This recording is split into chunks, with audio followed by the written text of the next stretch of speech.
সরকারের পক্ষ থেকে আওয়ামী লীগের সকল রাজনৈতিক কর্মকাণ্ডকে নিষিদ্ধ করা হয়েছে।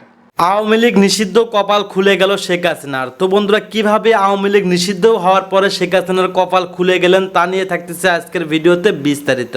বর্তমান অন্তর্বর্তীকালীন সরকারের পক্ষ থেকে আওয়ামী লীগের সকল রাজনৈতিক কর্মকাণ্ডকে নিষিদ্ধ করা হয়েছে। ছাত্র এবং জনতার গণদাবির মুখে এই সিদ্ধান্ত নিতে সরকার বাধ্য হয়েছে, এরকম একটা দৃশ্য আমরা রাজপথে দেখতে পেয়েছি। ছাত্র জনতা বলতে এনসিপি এবং জামায়াত ইসলামী, তাদের কর্মী এবং সমর্থক, তার সঙ্গে সঙ্গে অন্যান্য তাদেরকে যারা সমর্থন করেন, রাজনৈতিক দল মত যারা আছেন, তারা অনেকেই প্রথমে যমুনাতে সেই শুক্রবার দিন তারা সমাবেশ করে যমুনার সামনে, ডক্টর ইউনূসের বাসার সামনে তারা তাদের দাবি জানাতে থাকে এবং সেখান থেকে তারা আবার শাহবাগের দিকে চলে যায়। তো যমুনা থেকে যেভাবে তারা শাহবাগের দিকে চলে গিয়েছিল এবং তাদের যে আরেকটি স্থান রয়েছে ঢাকা বিশ্ববিদ্যালয়ের রাজু ভাস্কর্য, সেখান থেকে আবার সম্মিলিত হয়ে বা একত্র হয়ে তারা শাহবাগের বিস্তীর্ণ এলাকা ঘেরাও করে। ভিতরে কত লোক ছিল তা আমরা বলতে পারবো না, তবে আমি যখন কালকে রাত 9:30 পর্যন্ত মানে ঢাকার রাজপথে ছিলাম, টেলিভিশন টকশোতে গিয়েছি, তখন যেটা দেখলাম যে একদিকে কাঁটাবন, এখানে কাঁটাতারের বেড়া দিয়ে সেখানে বন্ধ করে দেওয়া হয়েছে। বিশ্ববিদ্যালয়ের ওই এলাকা তো বন্ধ আছেই এবং ওখানে কেউ ঢুকছে না। অপরদিকে মৎস্য ভবন, তাহলে কাঁটাবন থেকে মৎস্য ভবন, আবার এইদিকে ইন্টারকন্টিনেন্টাল শুধু নয়, পার হয়ে একেবারে বাংলা মোটর পর্যন্ত বন্ধ করে দেওয়া হয়েছিল। ভিতরে কারা গিয়েছেন, কতজন ছিলেন, হাজার ছিলেন, লাখ ছিলেন না কোটি ছিলেন, সেটি প্রশ্ন নয়, কিন্তু যে বিস্তীর্ণ এলাকায় কাঁটাতারের বেড়া দিয়ে অবরোধ তৈরি করা হয়েছিল, তাতে অবস্থার দৃষ্টে মনে হচ্ছিল যে কম করে হলেও 10 লাখ 20 লাখ লোক সেখানে জড়ো হয়েছিল। কিন্তু আমরা টেলিভিশনে যে খবর দেখেছি বা যেভাবে জনসমাগম দেখেছি, তাতে এটা কি 2000 ছিল না 2 লাখ ছিল, এটা যারা দেখেছেন তারাই এটা বুঝে নেবেন। ফলে কি হলো যে বিশাল আয়োজন, এই আয়োজনের সঙ্গে সরকারের মদত ছিল এবং এটি সরকারের একটা সাজানো নাটক, এটা অনেকেই বলার চেষ্টা করেছে। এর কারণ হলো এখানে এই অবরোধগুলো তৈরি করা হয়েছে, এখানে সরকারের একটা গ্রিন সিগন্যাল ছিল।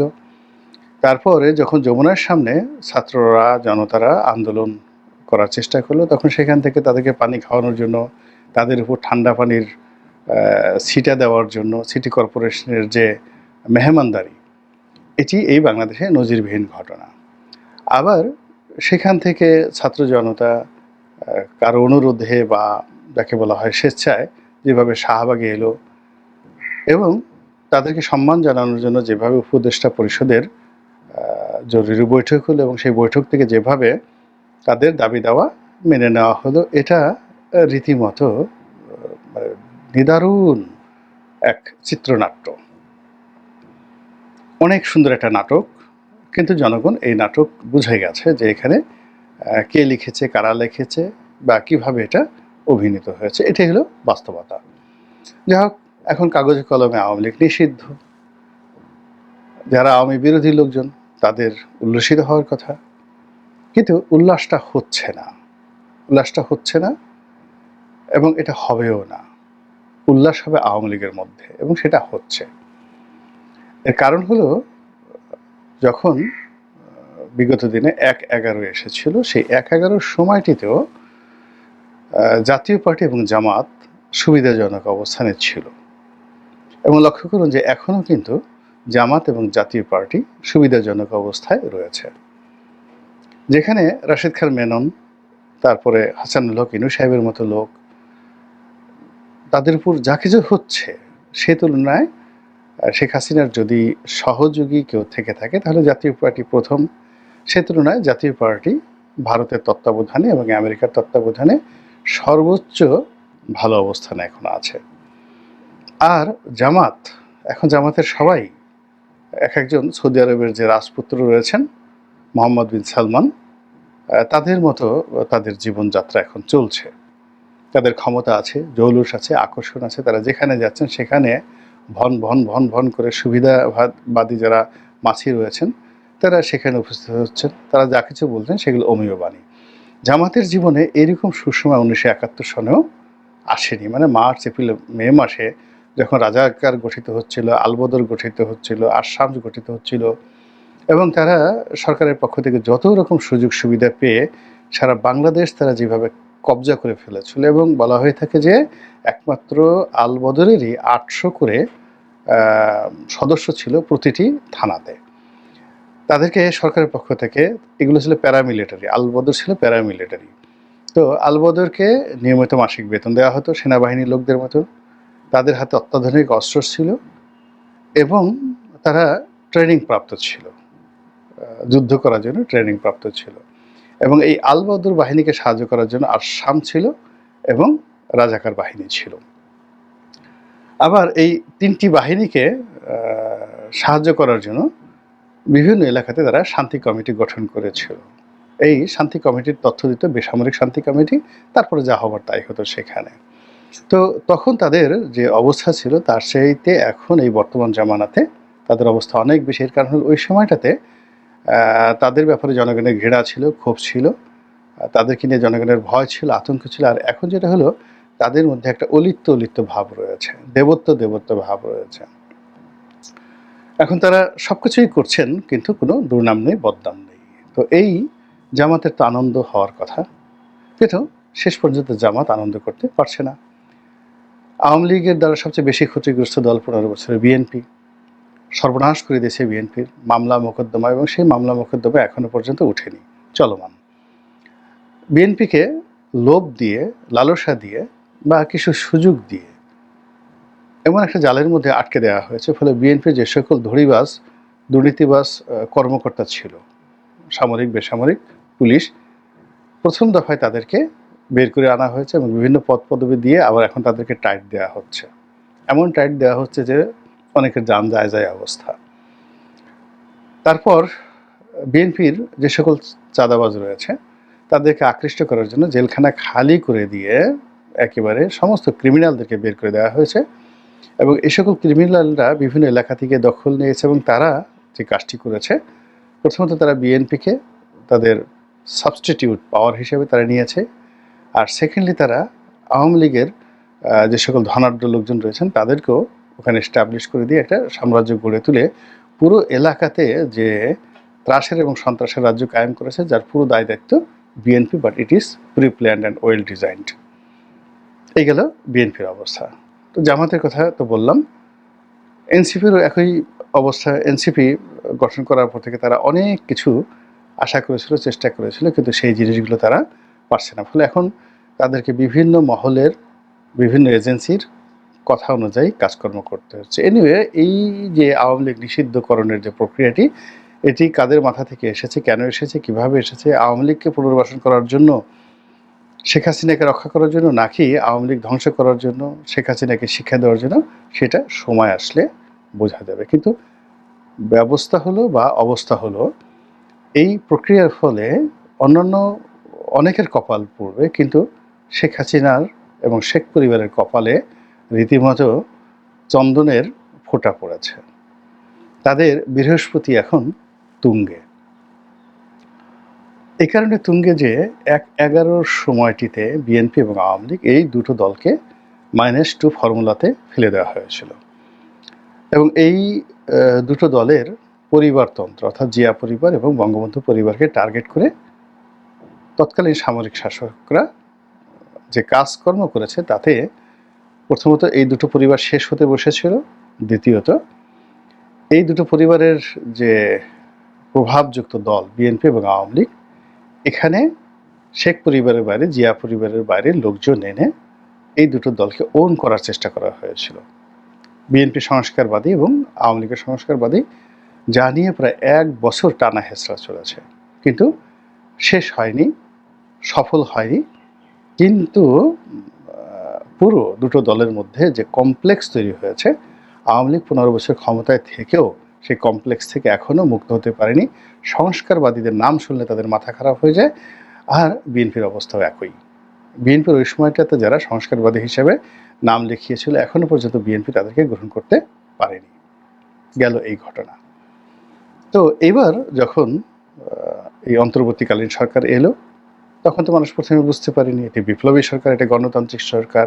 কিন্তু ধীরে ধীরে এখন মানুষ সবাই বুঝতে পেরেছে যে এর পিছনে অনেক দৃশ্য আছে, অনেক খেলা আছে, এবং খেলা এখন অনেক বাকি আছে।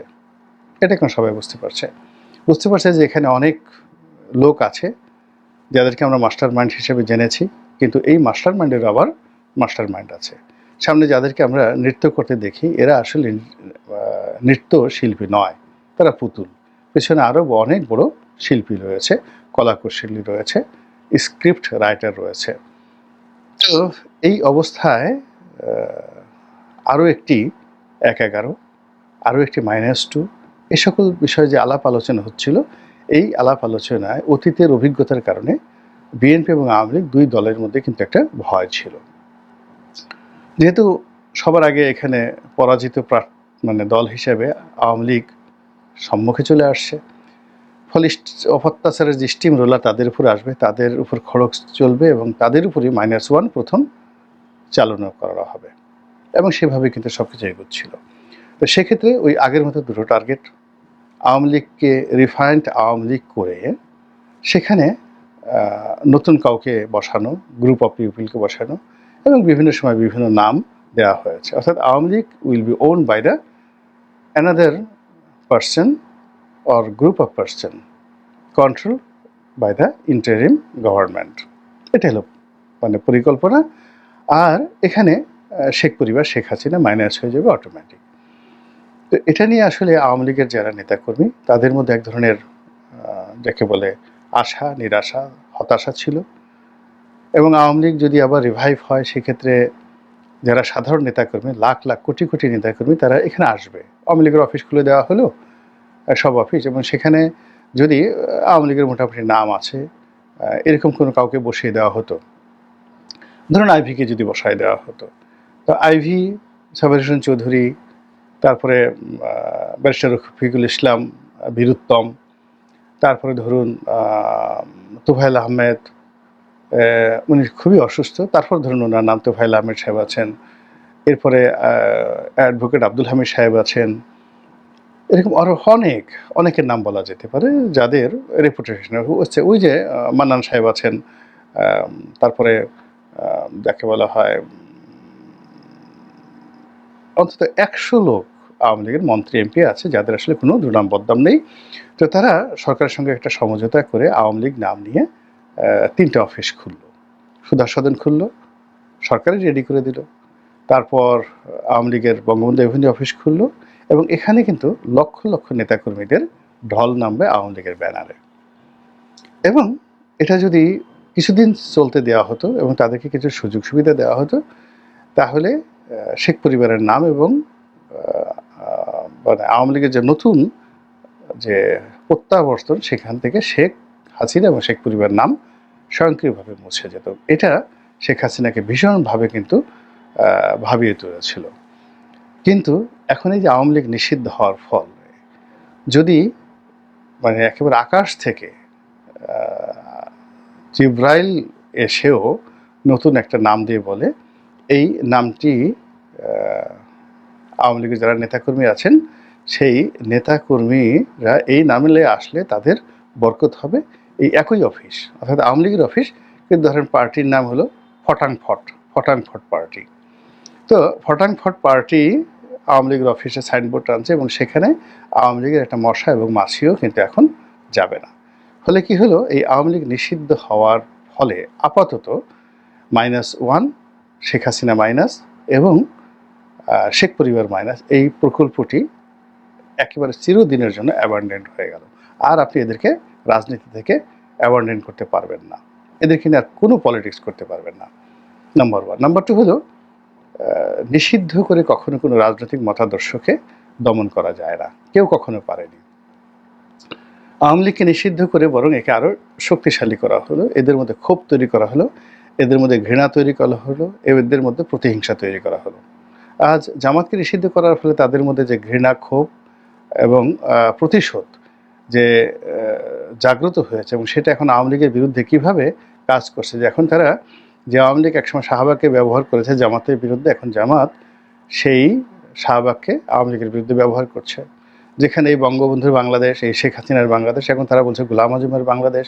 এগুলো সবই আসলে ক্রোধ থেকে, ঘৃণা থেকে। এটা কিন্তু তার আগে থেকে বলতো না, এই কাজটা তারা করছে আওয়ামী লীগের কারণে। তো এই যে আওয়ামী লীগকে ব্যাকফুটেজে পাঠিয়ে দিয়ে জামাতের যদি 5 to 6% বা 3 to 4% তাদের সমর্থন থাকে, তাহলে 35% লোকের মনে ঘৃণা, ক্রোধ এবং বিক্ষোভ জাগিয়ে দেওয়ার পরিণতি কি হতে পারে ক্যালকুলেটর লাগবে না, আপনি নিজেই মোটামুটি এটা বের করে ফেলতে পারবেন।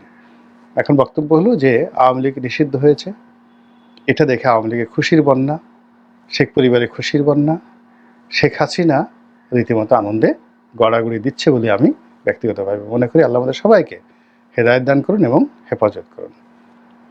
আসসালামু আলাইকুম রহমতুল্লাহি ওয়া বারাকাতুহু। ধন্যবাদ প্রিয় দর্শকবৃন্দ, আমাদের ফুল ভিডিওটি দেখার জন্য আপনাকে জানাই অসংখ্য অসংখ্য ধন্যবাদ। তো বন্ধুরা, এতক্ষণ যে ভিডিও পড়েছে আপনারা দেখতে পেয়েছেন যে আওয়ামী লীগ নিষিদ্ধ করার পরে শেখ হাসিনার কপাল খুলে গেলেন।